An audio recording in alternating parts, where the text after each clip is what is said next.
New Hampshire primary. Attacks fly as Donald Trump grows lead. Nikki Haley has gone on the offensive against Donald Trump, just days before the Republican New Hampshire primary. She has previously avoided lashing out at the former president, but Mr. Trump's attacks have become more personal as his commanding lead in the polls has grown.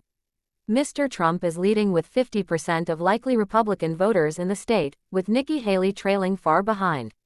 On Sunday, Florida Governor Ron DeSantis dropped out of the race altogether. With his campaign faltering, Mr. DeSantis admitted he had no path to victory, setting up a two-horse race in New Hampshire. And he endorsed Mr. Trump. In last week's Iowa caucus, Mr. Trump dominated Ms. Haley and Ron DeSantis. But even with that decisive win and a clear lead in the upcoming New Hampshire primary on Tuesday, Mr. Trump has gone on the attack against Ms. Haley. His criticisms appear to have convinced her to turn up the heat on the former president. Mr. Trump went after his former UN ambassador at a campaign rally over the weekend, but he seemed to confuse her for another political foe, former House Speaker Nancy Pelosi, when speaking about the Capitol riot. On CBS, Face the Nation on Sunday, Ms. Haley seized on the slip-up and struck back at the former president, saying that his mental stability will probably continue to decline. No matter what it is, chaos follows, she added. In some cases Mr. Trump causes it. In some cases he doesn't, he's like a magnet to it. What happens is that puts the rest of America in chaos, and people are tired.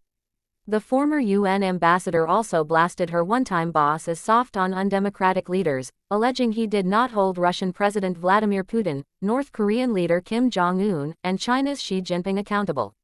You can't have someone who's trying to buddy up with dictators that want to kill us, Ms. Haley said on CBS. Instead, you have to let them know what we expect of them.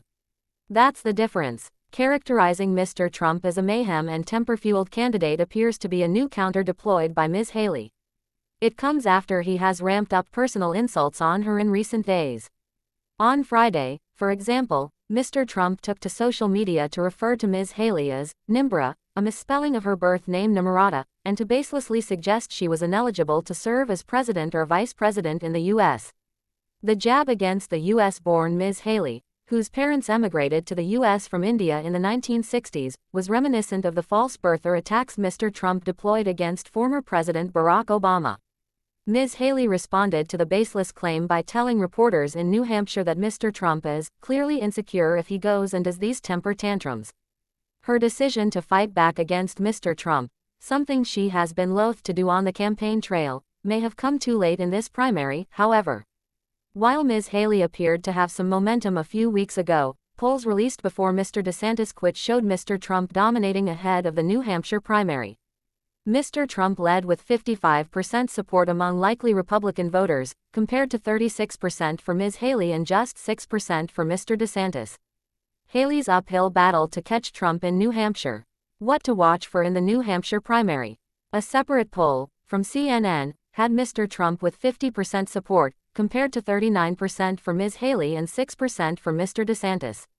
The former president's lead has prompted Haley campaign officials and political allies to temper and downplay expectations for New Hampshire after previously expressing optimism. New Hampshire Governor Chris Sununu, who has campaigned for Ms. Haley, told NBC News that she doesn't have to win in his home state.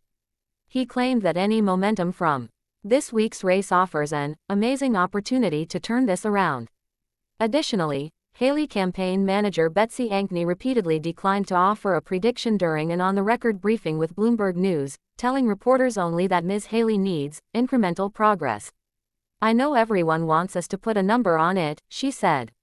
"We have never done that.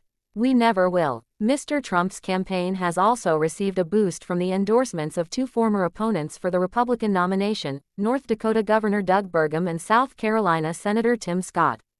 Ms. Haley also received an endorsement from a former rival, former Arkansas Governor Asa Hutchinson, who never earned much support and ended his bid for the Republican nomination last week. "Anyone who believes Donald Trump will unite this country has been asleep over the last 8 years," he said in a post on X. Trump intentionally tries to divide America and will continue to do so. Still, Ms. Ankney said that beating Donald Trump is not easy, and appeared to push for a longer view of the campaign. "He is a juggernaut," she said of Trump. "But how do you eat an elephant? One bite at a time.